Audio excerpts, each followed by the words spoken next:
The 30 Years' War, from 1618 to 1648, was one of the most destructive conflicts in European history. Fought primarily in Central Europe, an estimated 4.5 to 8 million soldiers and civilians died from the effects of battle, famine, or disease, while parts of Germany reported population declines of over 50%. Related conflicts include the 80 Years' War, the War of the Mantuan Succession, the Franco-Spanish War, the Torstenson War, the Dutch-Portuguese War, and the Portuguese Restoration War.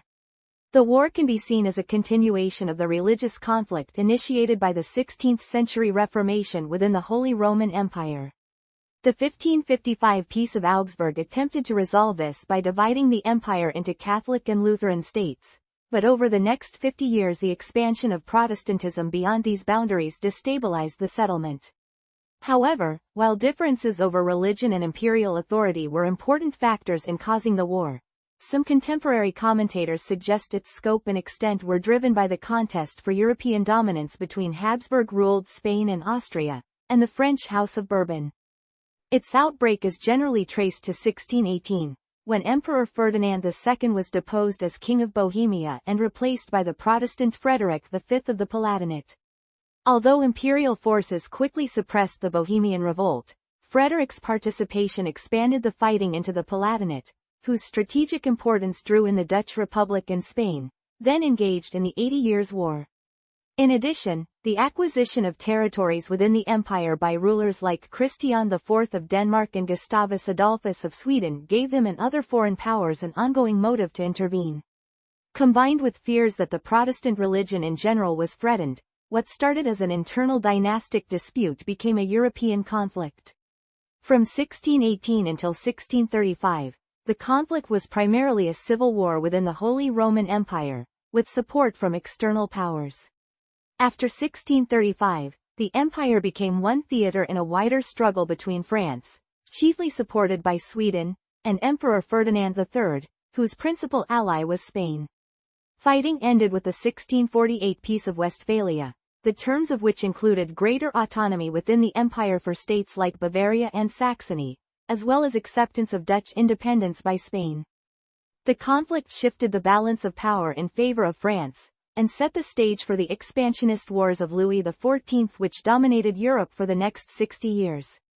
Structural origins. The 1552 Peace of Passau ended the Schmalkaldic War, a religious conflict between Protestants and Catholics within the Holy Roman Empire.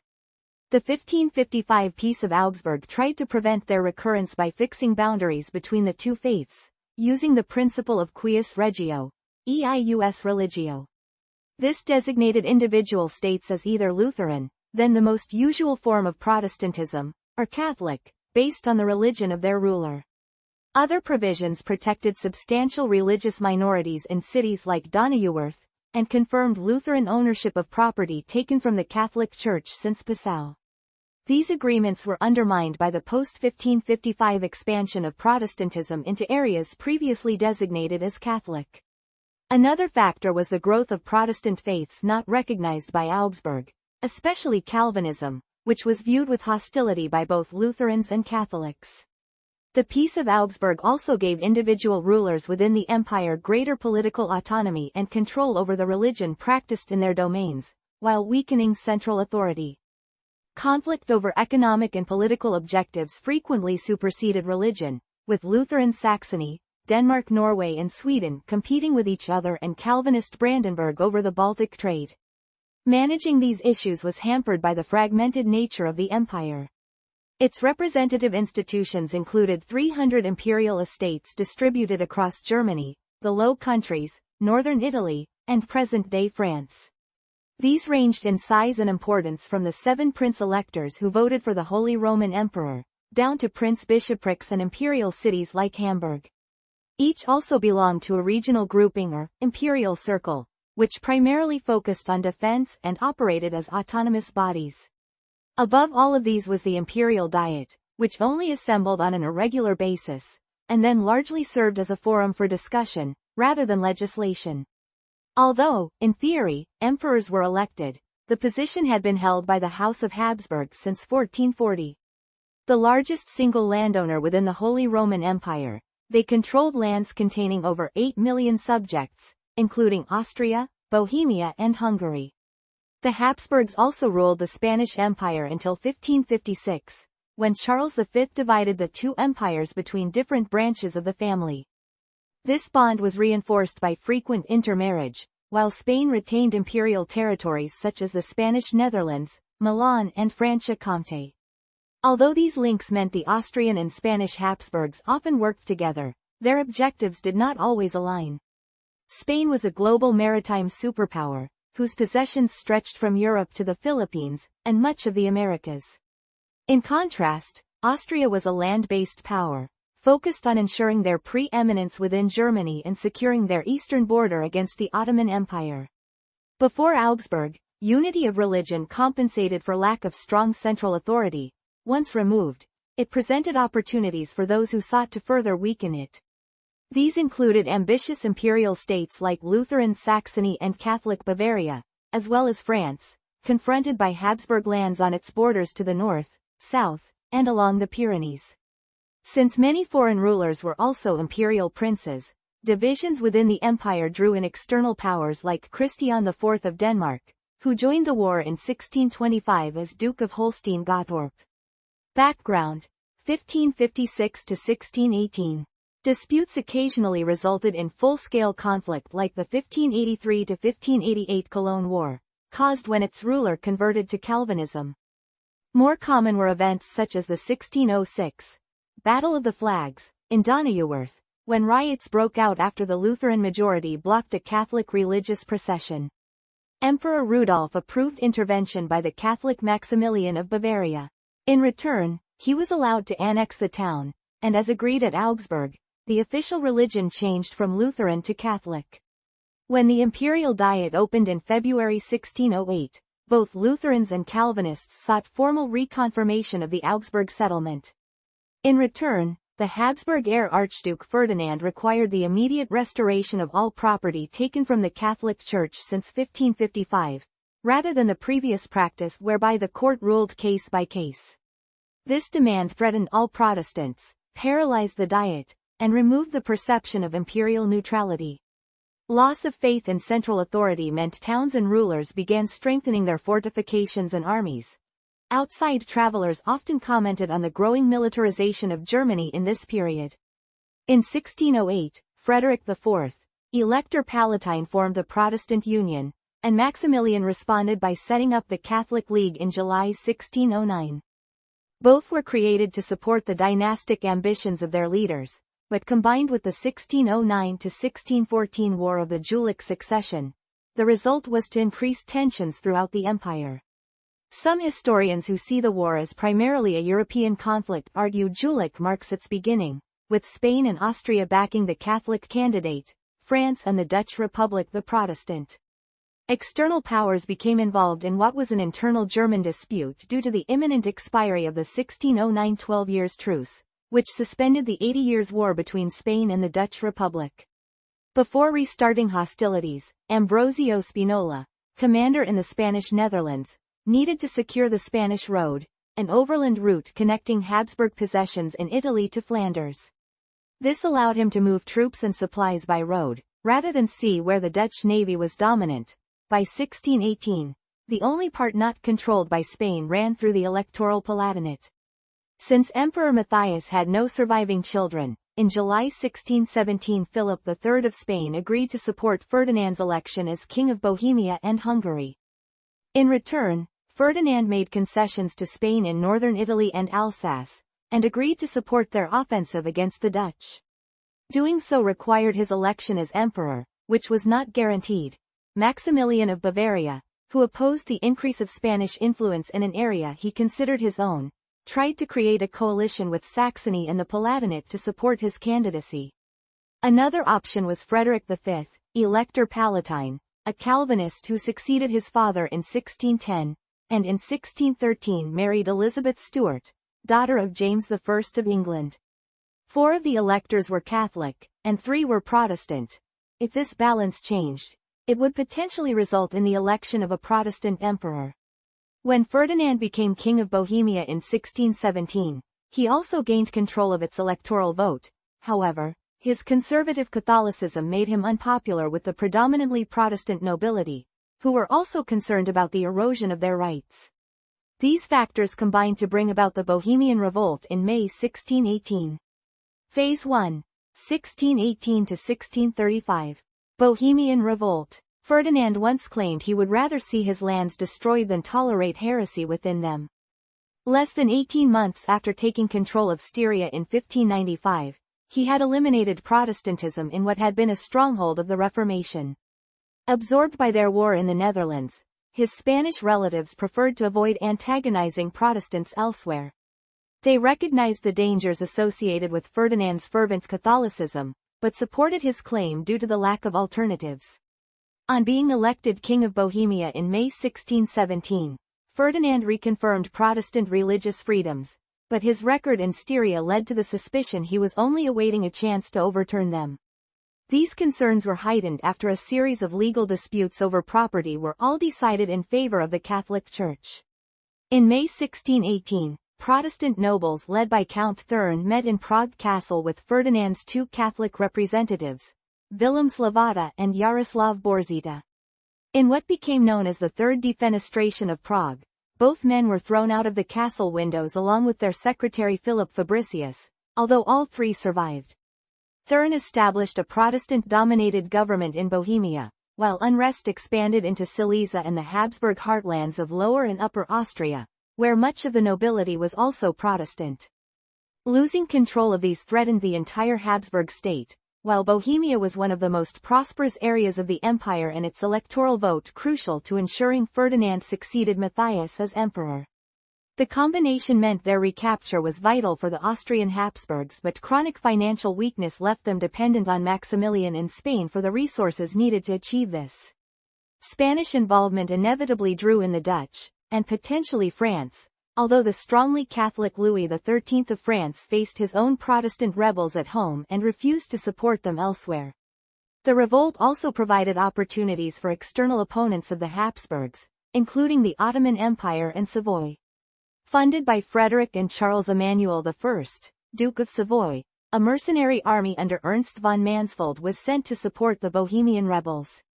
Attempts by Maximilian and John George of Saxony to broker a negotiated solution ended when Matthias died in March 1619, since many believed the loss of his authority and influence had fatally damaged the Habsburgs. By mid-June 1619, the Bohemian army under Thurn was outside Vienna, and although Mansfeld's defeat by imperial forces at Sablat forced him to return to Prague, Ferdinand's position continued to worsen. Gabriel Bethlen, Calvinist Prince of Transylvania, invaded Hungary with Ottoman support, although the Habsburgs persuaded them to avoid direct involvement. This was helped when the Ottomans became involved in the 1620 Polish War, followed by the 1623–1639 conflict with Persia. On 19 August, the Bohemian Estates rescinded Ferdinand's 1617 election as king. On the 26th, they formally offered the crown to Frederick. 2 days later, Ferdinand was elected emperor, making war inevitable if Frederick accepted the Bohemian crown. Most of Frederick's advisors urged him to reject it, as did the Duke of Savoy, and his father-in-law James I. The exceptions included Christian of Anhalt and Maurice of Orange, for whom conflict in Germany was a means to divert Spanish resources from the Netherlands. The Dutch offered subsidies to Frederick and the Protestant Union, helped raise loans for Bohemia, and provided weapons and munitions. However, wider European support failed to materialize, largely due to lack of enthusiasm for removing a legally elected ruler, regardless of religion. Although Frederick accepted the crown and entered Prague in October 1619, his support eroded over the next few months. In July 1620, the Protestant Union proclaimed its neutrality, while John George of Saxony backed Ferdinand in return for the cession of Lusatia, and a guarantee of Lutheran rights in Bohemia. Maximilian of Bavaria funded a combined Imperial Catholic League army led by Count Tilly and Charles of Bucquoy, which pacified Upper and Lower Austria and occupied western Bohemia before marching on Prague. Defeated by Tilly at the Battle of White Mountain in November 1620, the Bohemian army disintegrated, and Frederick was forced to flee the country.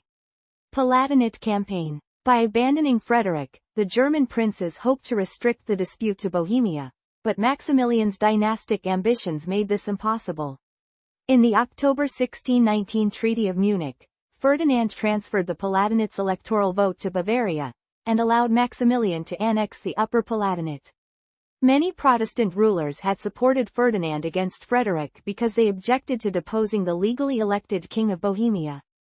On the same grounds, they viewed Frederick's removal as an infringement of German liberties, while for Catholics, it presented an opportunity to regain lands and properties lost since 1555. The combination destabilized large parts of the empire. At the same time, the strategic importance of the Spanish road to their war in the Netherlands, and its proximity to the Palatinate, drew in the Spanish. When an army led by Córdoba occupied the Lower Palatinate in October 1619, James I responded to this attack on his son-in-law.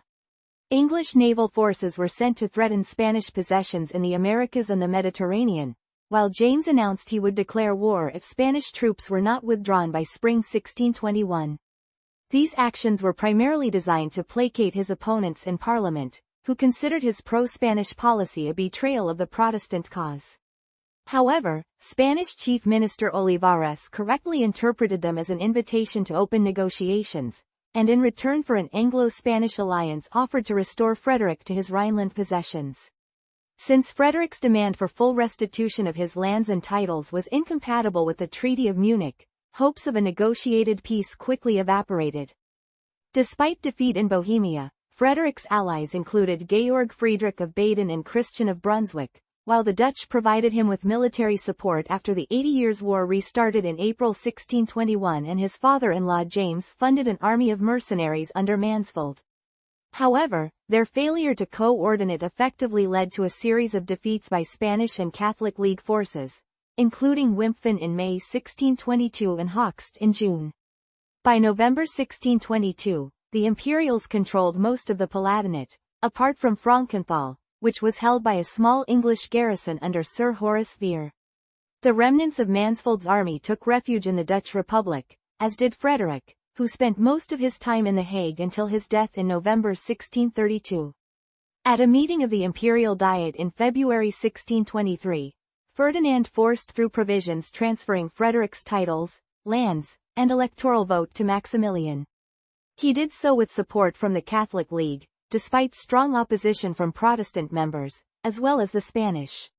The Palatinate was clearly lost. In March, James instructed Vere to surrender Frankenthal, while Tilly's victory over Christian of Brunswick at Stadtlohn in August completed military operations.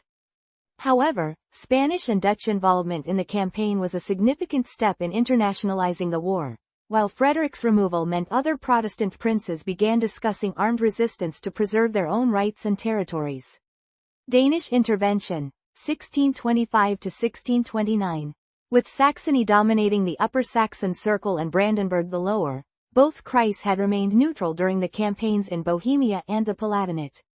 However, Frederick's deposition in 1623 meant John George of Saxony and the Calvinist George William, Elector of Brandenburg, became concerned Ferdinand intended to reclaim formerly Catholic bishoprics currently held by Protestants. These fears seemed confirmed when Tilly restored the Roman Catholic Diocese of Halberstadt in early 1625. As Duke of Holstein, Christian IV was also a member of the Lower Saxon Circle, while the Danish economy relied on the Baltic trade and tolls from traffic through the Øresund. In 1621, Hamburg accepted Danish supervision, while his son Frederick became joint administrator of Lübeck, Bremen, and Verden. Possession ensured Danish control of the Elbe and Weser rivers. Ferdinand had paid Albrecht von Wallenstein for his support against Frederick with estates confiscated from the Bohemian rebels, and now contracted with him to conquer the north on a similar basis. In May 1625, the Lower Saxony Kreis elected Christian their military commander, although not without resistance. Saxony and Brandenburg viewed Denmark and Sweden as competitors, and wanted to avoid either becoming involved in the empire. Attempts to negotiate a peaceful solution failed as the conflict in Germany became part of the wider struggle between France and their Habsburg rivals in Spain and Austria. In the June 1624 Treaty of Compiègne, France had agreed to subsidize the Dutch war against Spain for a minimum of 3 years, while in the December 1625 Treaty of The Hague, the Dutch and English agreed to finance Danish intervention in the empire. Hoping to create a wider coalition against Ferdinand, the Dutch invited France, Sweden, Savoy, and the Republic of Venice to join, but it was overtaken by events. In early 1626, Cardinal Richelieu, main architect of the alliance, faced a new Huguenot rebellion at home, and in the March Treaty of Monzon, France withdrew from northern Italy, reopening the Spanish road. Dutch and English subsidies enabled Christian to devise an ambitious three-part campaign plan. While he led the main force down the Weser, Mansfeld would attack Wallenstein in Magdeburg, supported by forces led by Christian of Brunswick and Maurice of Hesse-Kassel. The advance quickly fell apart. Mansfeld was defeated at Dessau Bridge in April, and when Maurice refused to support him, Christian of Brunswick fell back on Wolfenbüttel, where he died of disease shortly after. The Danes were comprehensively beaten at Lutter in August, and Mansfeld's army dissolved following his death in November. Many of Christian's German allies, such as Hesse-Kassel and Saxony, had little interest in replacing imperial domination with Danish, while few of the subsidies agreed to by the Treaty of The Hague were ever paid. Charles I of England allowed Christian to recruit up to 9,000 Scottish mercenaries, but they took time to arrive, and while able to slow Wallenstein's advance were insufficient to stop him. By the end of 1627, Wallenstein occupied Mecklenburg, Pomerania, and Jutland, and began making plans to construct a fleet capable of challenging Danish control of the Baltic. He was supported by Spain, for whom it provided an opportunity to open another front against the Dutch. On 13 May 1628, his deputy von Arnim besieged Stralsund, the only port with facilities large enough to build this fleet. However, this threat led Gustavus Adolphus to send several thousand Scots and Swedish troops to Stralsund, commanded by Alexander Leslie, who was also appointed governor. Von Arnim was forced to lift the siege on 4 August, but 3 weeks later, Christian suffered another defeat at Wolgast. He began negotiations with Wallenstein, who despite his recent victories was concerned by the prospect of Swedish intervention, and thus anxious to make peace. With Austrian resources stretched by the outbreak of the War of the Mantuan Succession, Wallenstein persuaded Ferdinand to agree with relatively lenient terms in the June 1629 Treaty of Lübeck.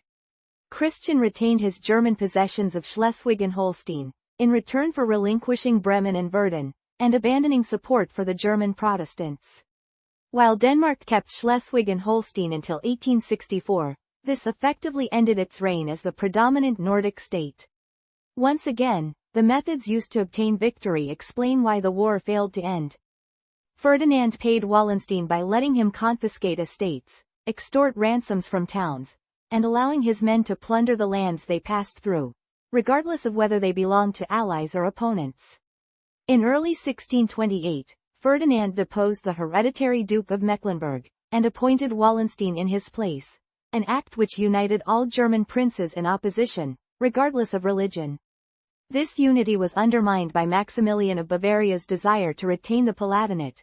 As a result, the Catholic League argued only for return to the position prevailing pre-1627, while Protestants wanted that of 1618. Made overconfident by success, in March 1629 Ferdinand passed an Edict of Restitution, which required all lands taken from the Catholic Church after 1555 to be returned. While technically legal, politically it was extremely unwise, since doing so would alter nearly every single state boundary in North and Central Germany, deny the existence of Calvinism and restore Catholicism in areas where it had not been a significant presence for nearly a century. Well aware none of the princes involved would agree, Ferdinand used the device of an imperial edict, once again asserting his right to alter laws without consultation. This new assault on German liberties ensured continuing opposition and undermined his previous success. At the same time, his Spanish allies were reluctant to antagonize German Protestants as their war in the Spanish Netherlands had now shifted in favor of the Dutch Republic. The financial predicament of the Spanish crown steadily deteriorated in the 1620s, particularly after the Dutch West India Company captured their treasure fleet at Matanzas in 1628. The War of the Mantuan Succession further diverted Spanish resources from the Netherlands, while the loss of Hertogenbosch to the Dutch army under Frederick Henry in 1629 caused dismay in Madrid. Sweden invades Germany, 1630 to 1635. From 1626 to 1629, Gustavus was engaged in a war with Poland-Lithuania, ruled by his Catholic cousin Sigismund, who also claimed the Swedish throne and had imperial support. Once this conflict ended, and with only a few minor states like Hesse-Kassel still openly opposing the emperor, Gustavus became an obvious ally for Richelieu. In September 1629, the latter helped negotiate the Truce of Altmark between Sweden and Poland, freeing Gustavus to enter the war. Partly a genuine desire to support his Protestant co-religionists, like Christian, he also wanted to maximize his share of the Baltic trade that provided much of Sweden's income. Following failed negotiations with the emperor, Gustavus landed in Pomerania in June 1630 with nearly 18,000 Swedish troops. Using Stralsund as a bridgehead, he marched south along the Oder towards Stettin and coerced Bogisław XIV, Duke of Pomerania, into agreeing an alliance which secured his interests in Pomerania against his rival Sigismund. As a result, the Poles turned their attention to Russia, initiating the 1632–1634 Smolensk War. However, Swedish expectations of widespread German support proved unrealistic. By the end of 1630, their only new ally was the administrator of Magdeburg, Christian William, whose capital was under siege by Tilly. Despite the devastation inflicted by imperial soldiers, Saxony and Brandenburg had their own ambitions in Pomerania, which clashed with those of Gustavus. Previous experience also showed inviting external powers into the empire was easier than getting them to leave. Gustavus put pressure on Brandenburg by sacking Kustrin and Frankfurt an der Oder, while the sack of Magdeburg in May 1631 provided a powerful warning of the consequences of imperial victory. Once again, Richelieu used French financial power to bridge differences between the Swedes and the German princes. The 1631 Treaty of Barwald provided funds for the Swedes and their Protestant allies, including Saxony and Brandenburg. These amounted to 400,000 Reichstaler per year, or 1 million livres, plus an additional 120,000 for 1630. While less than 2% of total French income, these payments boosted that of Sweden by more than 25%, and allowed Gustavus to maintain 36,000 troops. Gustavus used this army to win victories at Breitenfeld in September 1631, then Rain in April 1632, where Tilly was killed. Ferdinand turned once again to Wallenstein, who realized Gustavus was overextended and established himself at Firth, from where he could threaten his supply lines. This led to the Battle of the Alt Vesta in late August, one of the largest battles of the war. An assault on the imperial camp outside the town was bloodily repulsed, arguably the greatest blunder committed by Gustavus during his German campaign. 2 months later, the Swedes and Imperials met at Lutzen, where both sides suffered heavy casualties. Gustavus himself was killed, while some Swedish units incurred losses of over 60%. Fighting continued until dusk when Wallenstein retreated, abandoning his artillery and wounded. Despite their losses, this allowed the Swedes to claim victory, although the result continues to be disputed. After his death, Gustavus' policies were continued by his chancellor Axel Oxenstierna, and with French backing, Sweden and their German allies formed the Heilbronn League in April 1633. In July, their combined forces defeated an imperial army under Bronkhorst Gronsfeld at Oldendorf. Critics claim this defeat was caused by Wallenstein's failure to support the Bavarians, while rumors spread that he was preparing to switch sides. As a result, Emperor Ferdinand ordered his arrest in February 1634, and on 25th, he was assassinated by his own officers in Cheb. The loss of Wallenstein and his organization left Emperor Ferdinand reliant on Spain for military support. Since their main concern was to reopen the Spanish road for their campaign against the Dutch, the focus of the war now shifted from the north to the Rhineland and Bavaria. Cardinal Infante Ferdinand of Austria, new governor of the Spanish Netherlands, raised an army of 18,000 in Italy, which met up with an imperial force of 15,000 at Donauwörth on the 2nd of September 1634. 4 days later, they won a decisive victory at Nordlingen, which destroyed Swedish power in southern Germany and led to the defection of their German allies, who now sought to make peace with the emperor. Phase 2. French intervention, 1635 to 1648. Swedish defeat at Nordlingen triggered direct French intervention and thus expanded the conflict rather than ending it. Richelieu provided the Swedes with new subsidies, hired mercenaries led by Bernard of Saxe-Weimar for an offensive in the Rhineland, and in May 1635 declared war on Spain, starting the 1635 to 1659 Franco-Spanish War. A few days later, the German states and Ferdinand agreed to the Peace of Prague. In return for withdrawing the Edict of Restitution, the Heilbronn and Catholic leagues were dissolved and replaced by a single imperial army, although Saxony and Bavaria retained control of their own forces. This is generally seen as the point when the war ceased to be a primarily inter-German religious conflict. In March 1635, French soldiers entered the Valtellina, cutting the link between Spanish-controlled Milan and the Empire. In May, their main army of 35,000 invaded the Spanish Netherlands, but withdrew in July after suffering 17,000 casualties. In March 1636, France joined the 30 Years' War as an ally of Sweden, whose loss of most of the territories gained by Gustavus and their taxes made it increasingly reliant on French financing. The Spanish then invaded northern France, causing panic in Paris before lack of supplies forced them to retreat. A Swedish army under Johan Banér defeated the Imperials at Wittstock on 4 October, and re-established their predominance in northeast Germany, despite the defection of most of their German allies.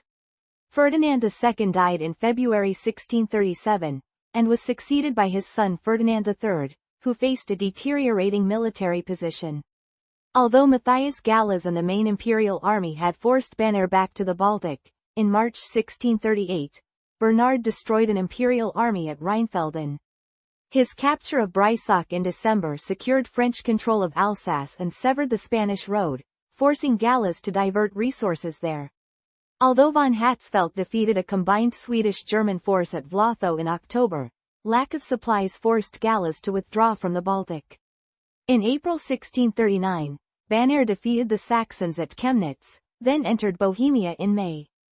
To retrieve the situation, Ferdinand diverted Piccolomini's army from Thionville, ending direct military cooperation between Austria and Spain. Pressure grew on Olivares to make peace, especially after French and Swedish gains in Germany cut the Spanish road, forcing Madrid to resupply their armies in Flanders by sea. However, their attempts to reassert maritime control ended when the Dutch fleet under Martin Tromp won a significant victory at the Downs in October 1639. Spanish inability to adequately supply their troops allowed the French to overrun Artois in 1640. At the same time, continuing Dutch attacks on Portuguese colonies and opposition to heavy taxes led to revolts in both Portugal and Catalonia. Olivares now argued Spain should accept Dutch independence, and focus on preventing further French gains in the Spanish Netherlands. This appeared achievable since most of the Dutch regenten believed the war was won, the only question being the price of peace. They therefore reduced the army budget for 1640, despite objections from Frederick Henry. After Bernard died in July 1639, his troops joined Banner's Swedish army on an ineffectual campaign along the Weser, the highlight being a surprise attack in January 1641 on the Imperial Diet in Regensburg. Forced to retreat, Banér reached Halberstadt in May where he died, and despite beating off an imperial force at Wolfenbüttel in June, his largely German troops mutinied due to lack of pay. The situation was saved by the arrival of Leonard Torstensson in November with 7,000 Swedish recruits and enough cash to satisfy the mutineers. French victory at Kempen in January 1642 was followed by Second Breitenfeld in October 1642, where Torstensson inflicted almost 10,000 casualties on an imperial army led by Archduke Leopold Wilhelm of Austria. The capture of Leipzig in December gave the Swedes a significant new base in Germany, and despite their failure to take Freiburg, by 1643 the Saxon army had been reduced to a few isolated garrisons.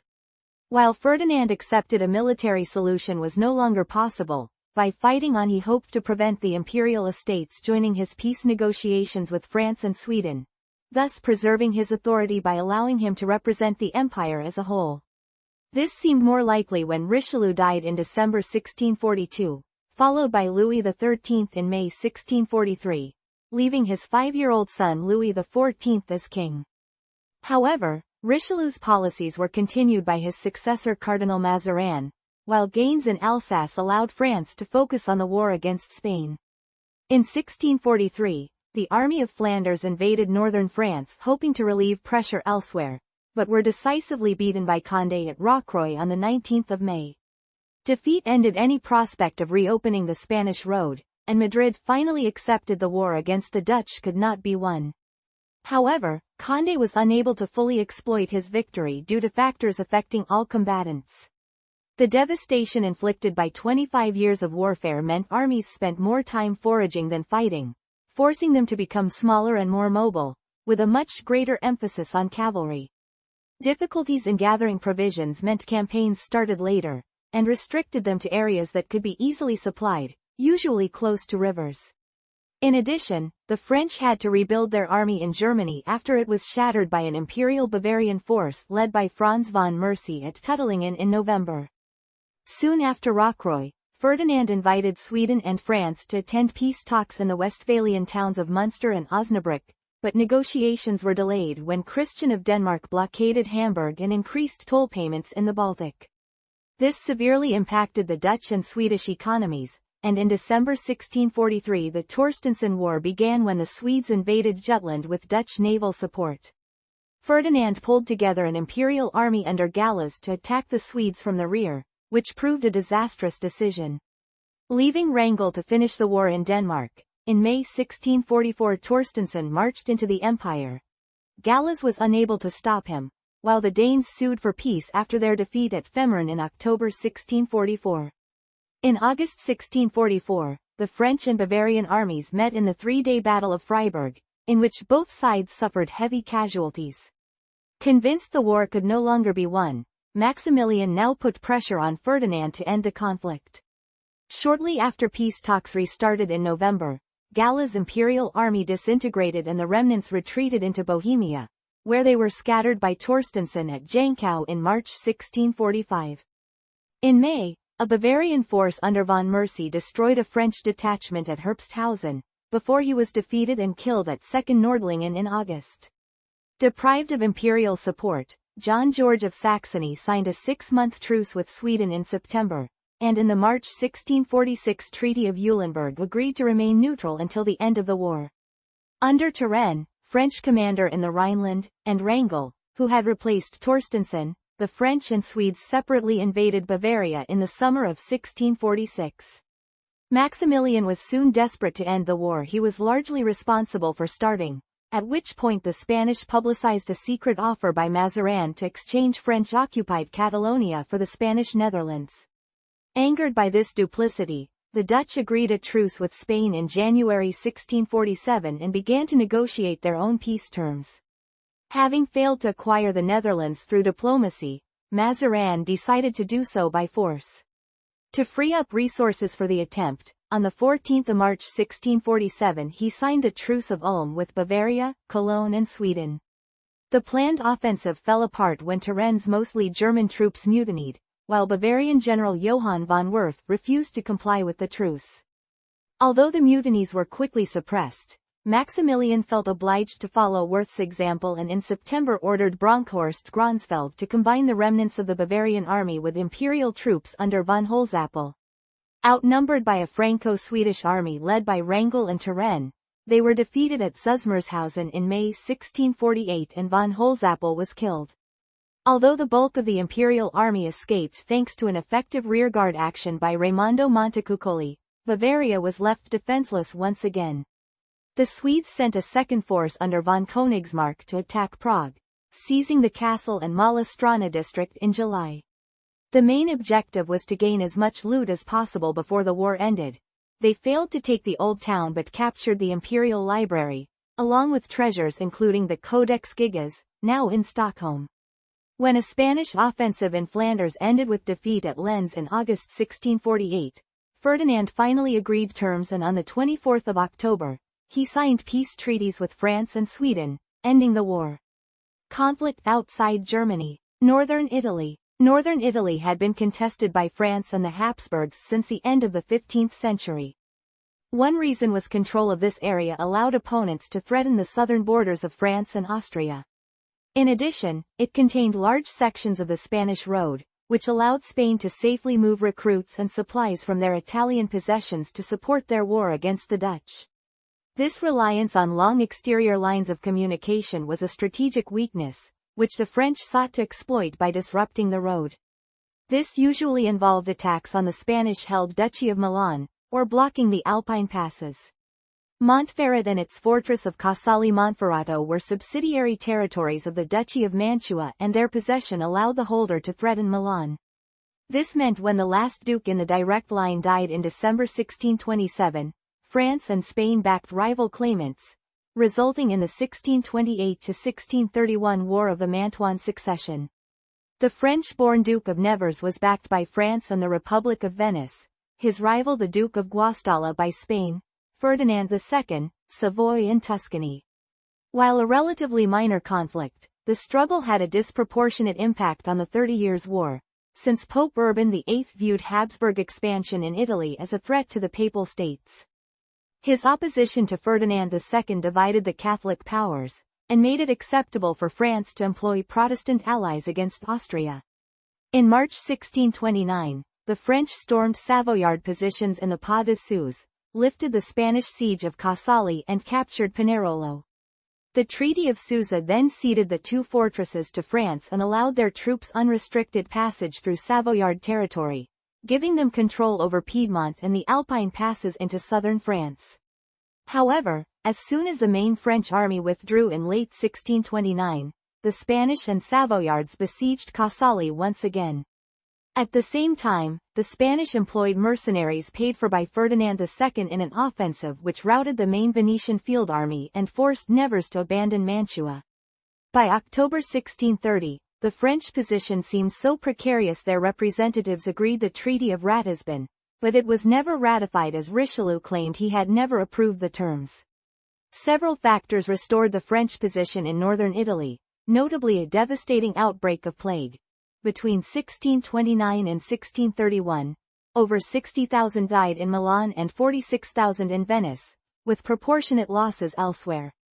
Richelieu took advantage of the diversion of imperial resources to fund a Swedish invasion of Germany, whose success forced the Spanish-Savoyard alliance to withdraw from Casale and sign the Treaty of Cherasco in April 1631. Nevers was confirmed as Duke of Mantua, and although Richelieu's representative, Cardinal Mazarin, agreed to evacuate Pinerolo, it was later secretly returned under an agreement with Victor Amadeus I, Duke of Savoy. With the exception of the 1639–1642 Piedmontese Civil War, this secured the French position in northern Italy for the next 20 years.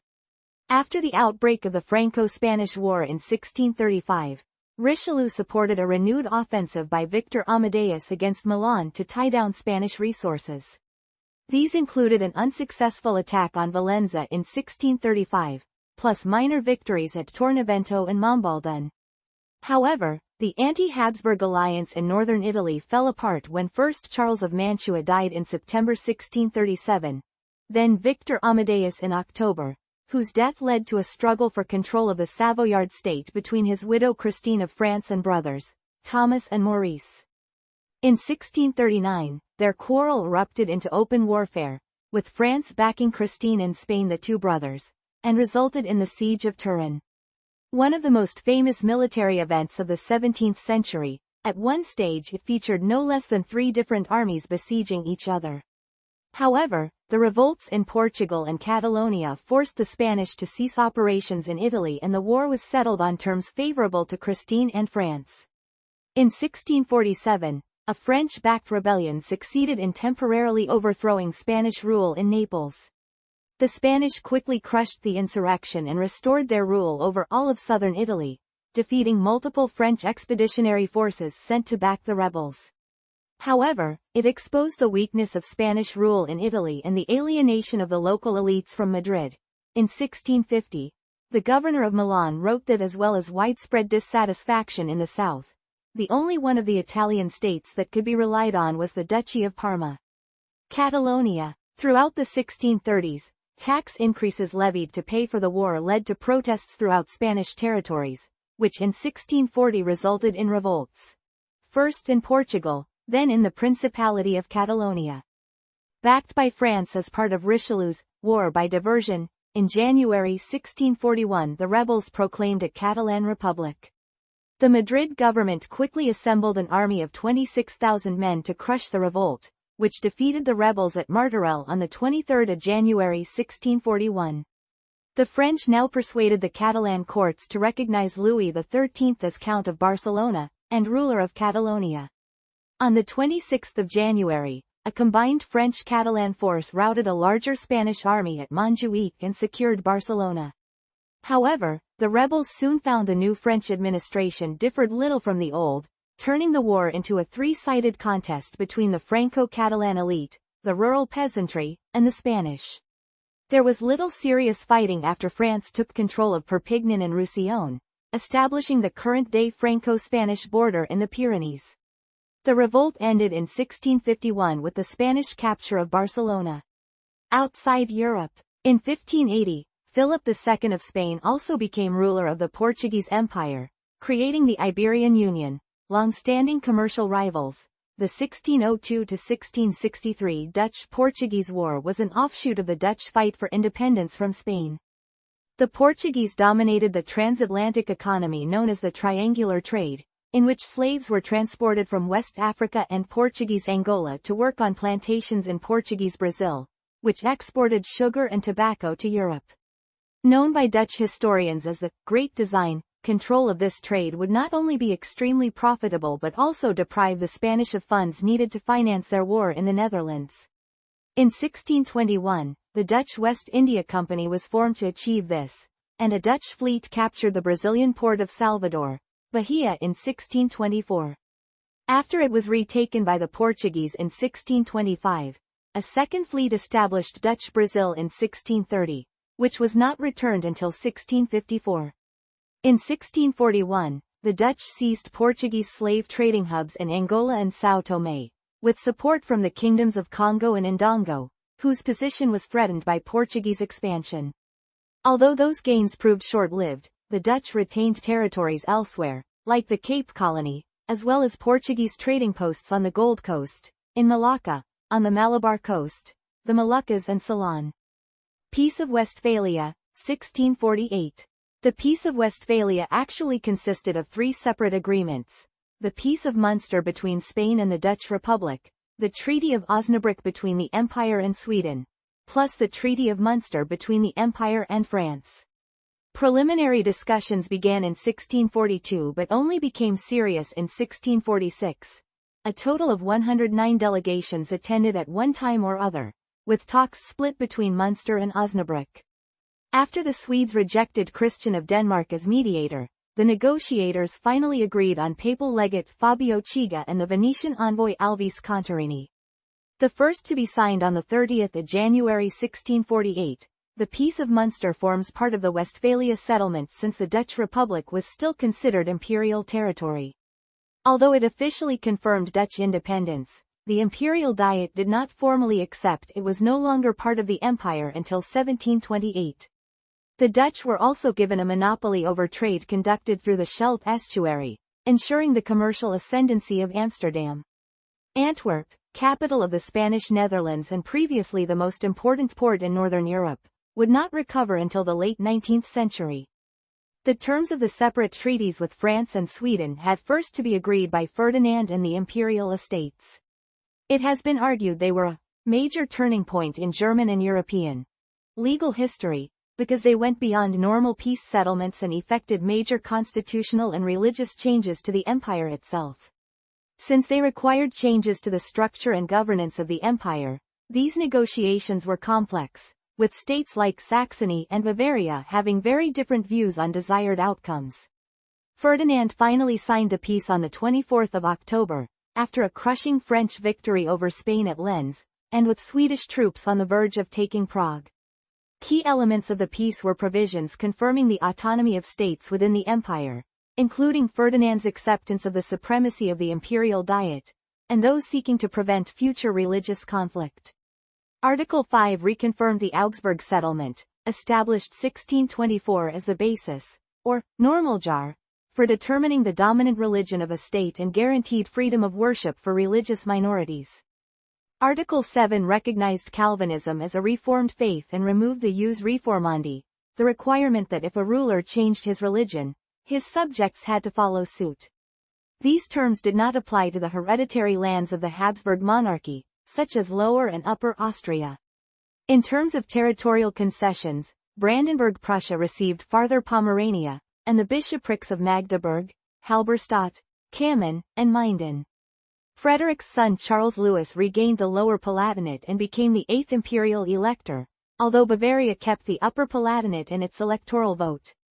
Externally, Spain acknowledged the independence of the Dutch Republic, while the emperor confirmed that of the old Swiss Confederacy, effectively an autonomous part of the empire since 1499. In Lorraine, the three bishoprics of Metz, Toul and Verdun, occupied by France since 1552, were formally ceded, as were the cities of the Decapole in Alsace, with the exception of Strasbourg and Mulhouse.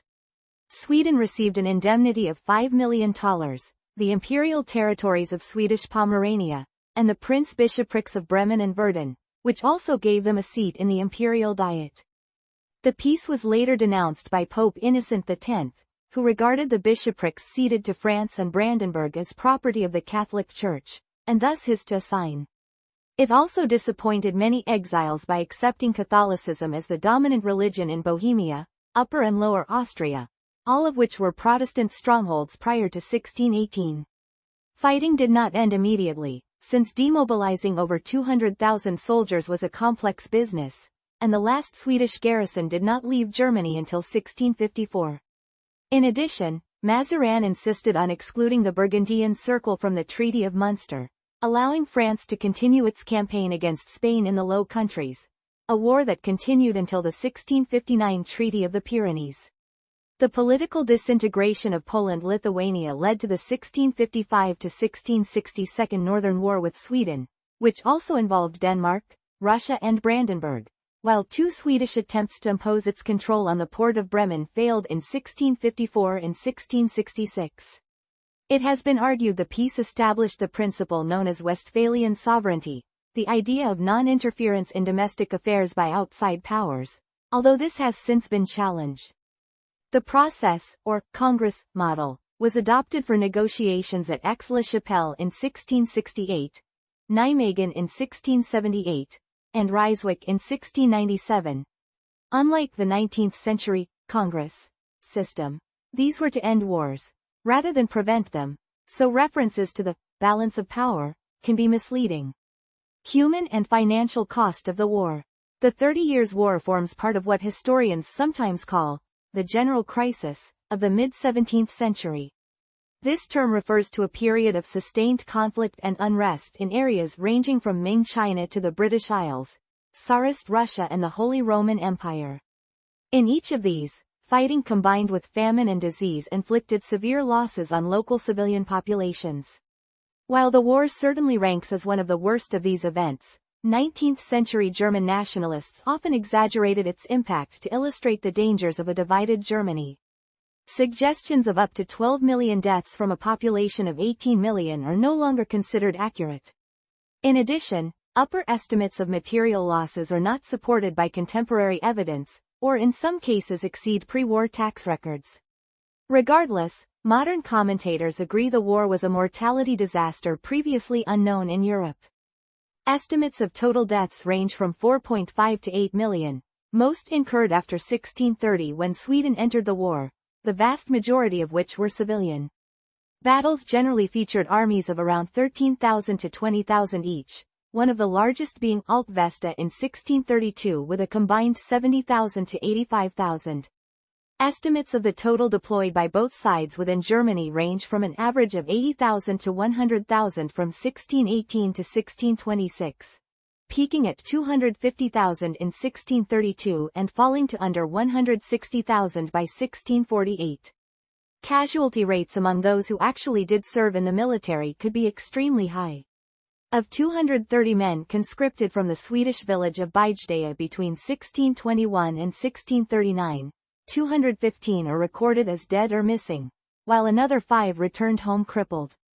Aggregating figures from known battles and sieges, historian Peter Wilson estimates those either killed or wounded in combat totaled around 450,000. Since research shows disease either killed or incapacitated 2 to 3 times that number, that would suggest military casualties ranged from 1.3 to 1.8 million dead or otherwise rendered unfit for service. Although his methodology has been disputed, Pitteram Sorokin calculates an upper limit of 2,071,000 military casualties.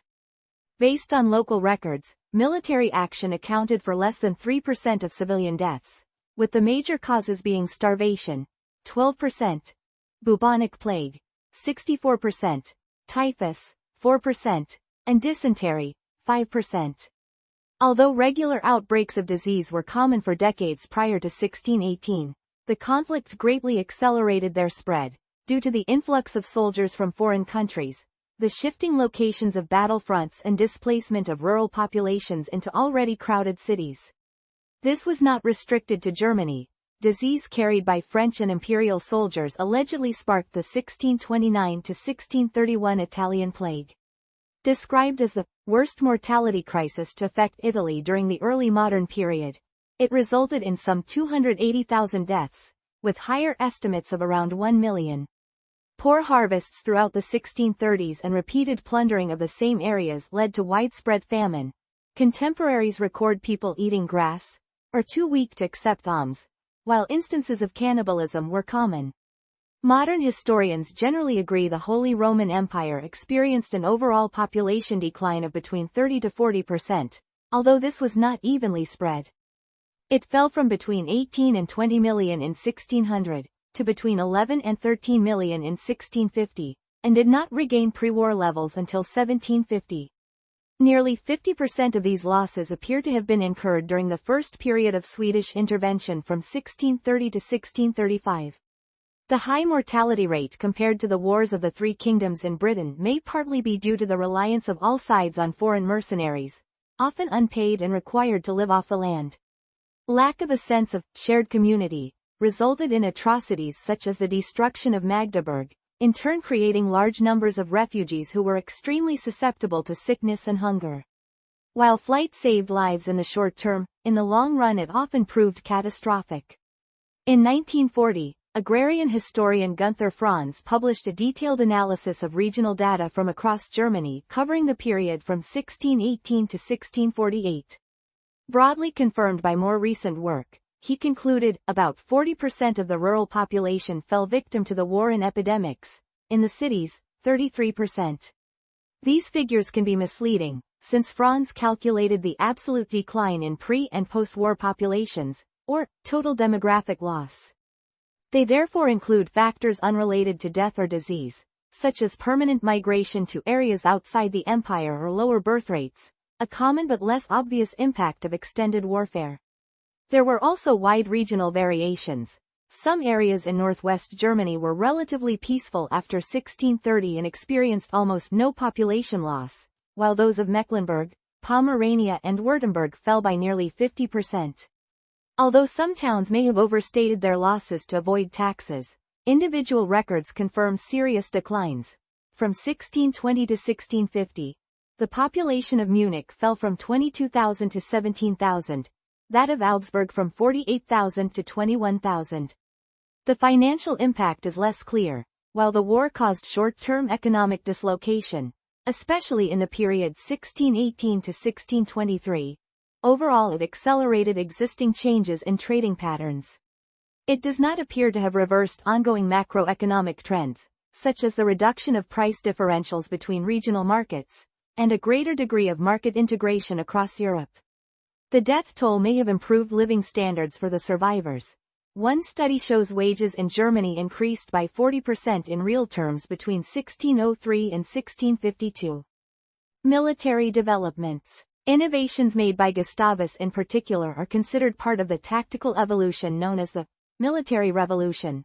Although whether tactics or technology were at the heart of these changes is still debated. Introduced by Maurice of Orange in the 1590s, these sought to increase infantry firepower by moving from massed columns to line formation. Gustavus further reduced the 10 ranks used by Maurice to 6, and increased the proportion of musketeers to pikemen. He also enhanced their firepower by providing each unit with quick-firing light artillery pieces on either flank. The best example of their tactical application was in the victory over Tilly's traditionally organized army at Breitenfeld in September 1631. Line formations were often harder to coordinate, as demonstrated by the victory of the supposedly obsolete Spanish tercios over the new model Swedish army at Nordlingen in 1634. They lacked the offensive impact of columns, and Gustavus therefore compensated by requiring his cavalry to be far more aggressive, often employing his Finnish light cavalry or Hakkapeliitta as shock troops. He also used columns on occasion, including the failed assault at Alpvesta in September 1632. The line versus column debate continued into the early 19th century, and both were employed during the Napoleonic Wars. Such tactics needed professional soldiers, who could retain formation, reload and fire disciplined salvos while under attack, as well as the use of standardized weapons. The first half of the 17th century saw the publication of numerous instruction manuals showing the movements required, 32 for pikemen and 42 for musketeers. Training an infantryman to operate in this way was estimated as 6 months, although in reality many went into battle with far less experience. It also placed greater responsibility on junior officers who provided the vital links between senior commanders and the tactical unit. One of the first military schools designed to produce such men was set up at Siegen in 1616 and others soon followed. On the other hand, strategic thinking failed to develop at the same pace.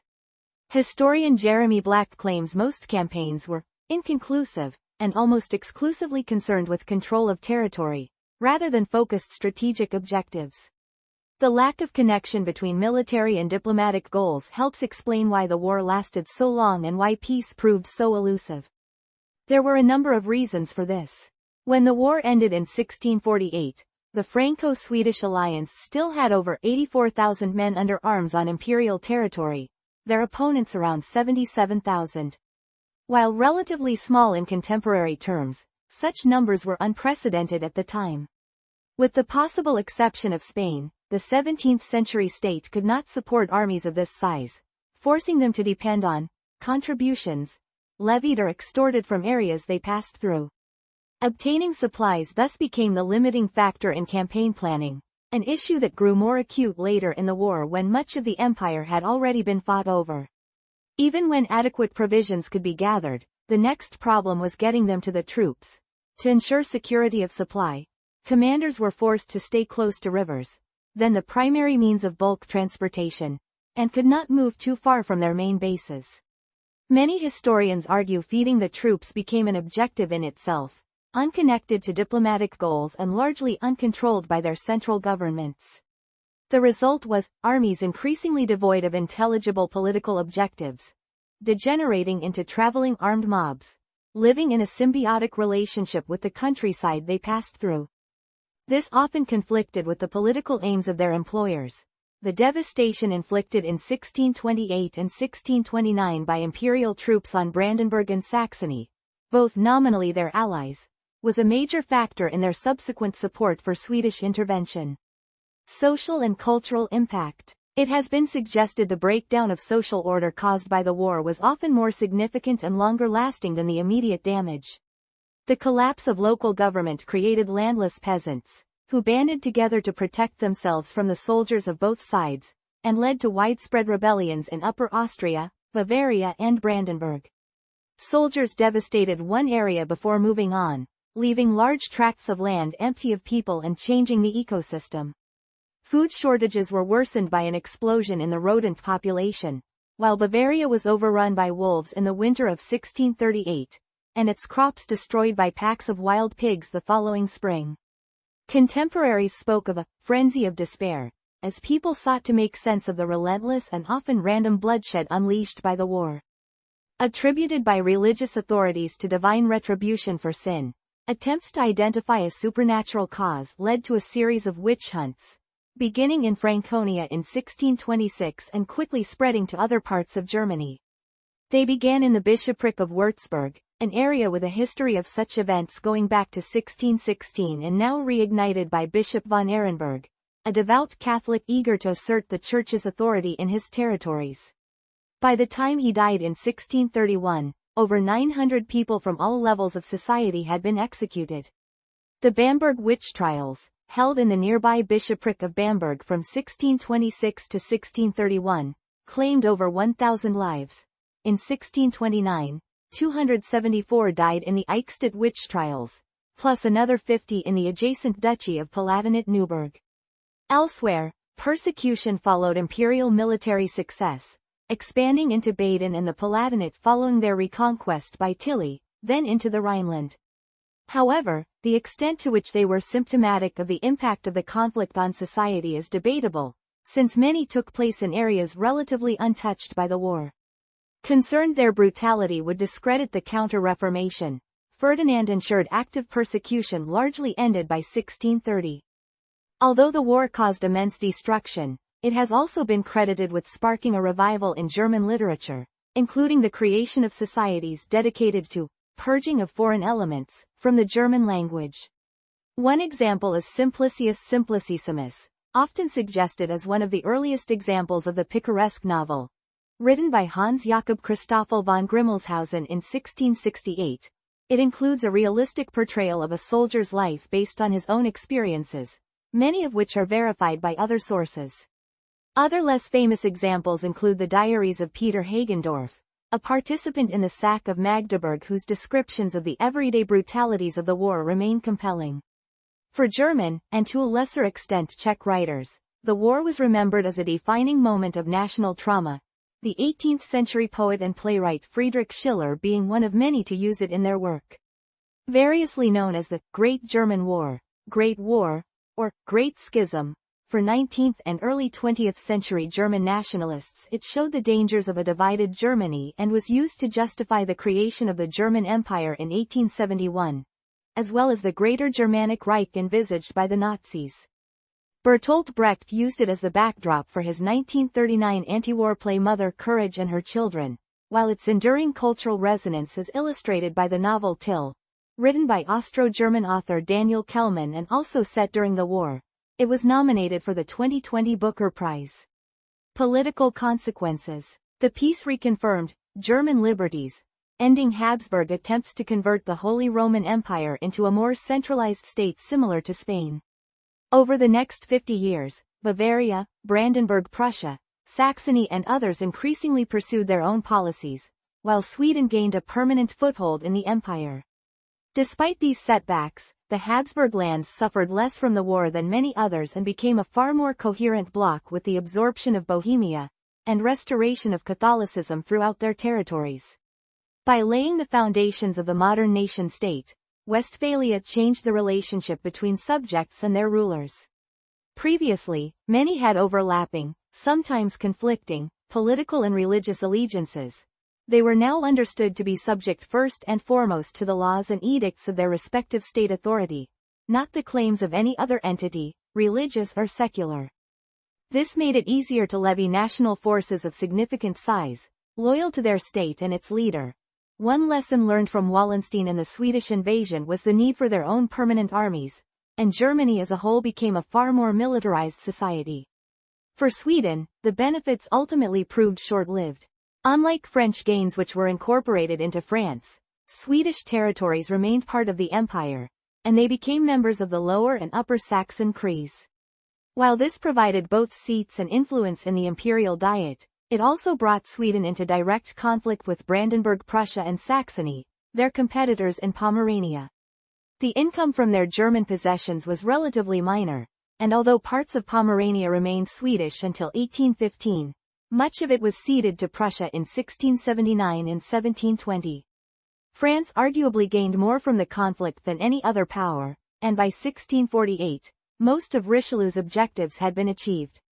These included separation of the Spanish and Austrian Habsburgs, expansion of the French frontier into the empire, and an end to Spanish military supremacy in northern Europe.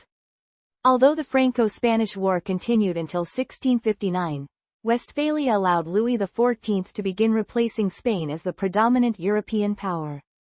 While religion remained a divisive political issue in many countries, the 30 Years' War is arguably the last major European conflict where it was a primary driver.